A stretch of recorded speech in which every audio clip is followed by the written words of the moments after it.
This is going to be a review on the Injen Evo 1103 for the BMW f32 and f30s, and I'm just going to give my overall thoughts on the intake and whether I think you should get it or not. So starting off on the intake, overall I thought it looked really good. You know, it's a closed design, just like from the factory. It's supposed to add 10 to 15 horsepower, you know, allegedly. And it's supposed to add a little bit of sound. I was looking for something that just had a little bit of sound, not too much like the open air ones, and I didn't want any hot air getting into there, you know, messing up any part of the system. So after the installation, I'll throw some pictures up here to show you guys what it looks like.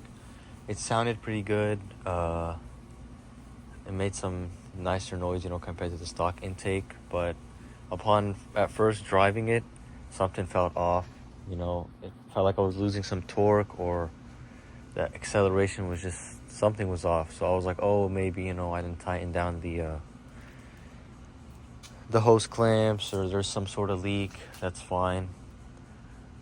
I checked everything. There was no leakage or anything. I did some research on the forums and stuff. It said you need to disconnect the battery so it can do like a soft reboot of the ECU. I did that. It improved it a bit better. But, you know, it was feeling actually slower than the stock intake, which is, you know, something that's really weird. I gave it a couple of chances, drove it for around like a week, and I was like, by the end of it, I was like, yeah, something's definitely wrong. I'm gonna throw the OEM intake back on and see how it feels. I threw it on. It felt way better than the aftermarket Injen, whatever.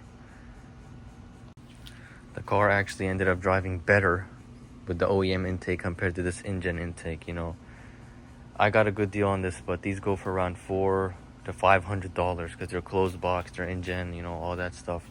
So it's pretty crazy to me that paying this much money to want a little bit more speed, or at least the same speed, but I ended up actually losing speed, losing some torque. You know, the car just didn't feel like it did with the stock intake. So learn from my advice. You know, I think the only way you should get an intake or think about getting one if you're going to tune the car, that's when the car is going to require more air into the engine, and it's going to add more fuel to kind of match that. But with the stock tune, the OEM intake is more than okay.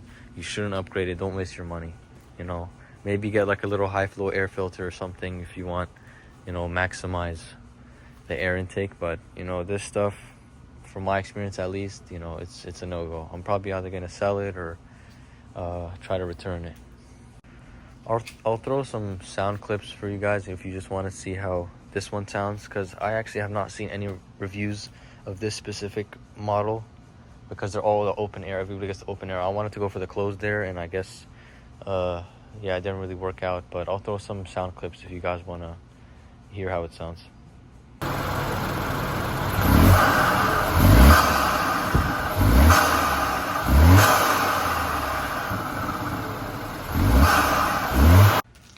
So overall, don't get an intake unless you're going to tune the car. If you have an N20, it's a factory. The factory intake is more than enough. I wouldn't advise messing with it or changing it, you know. That'll really be it for the review. If you want to see an installation video on a bunch of stuff I have for the car, give you guys a little walk around.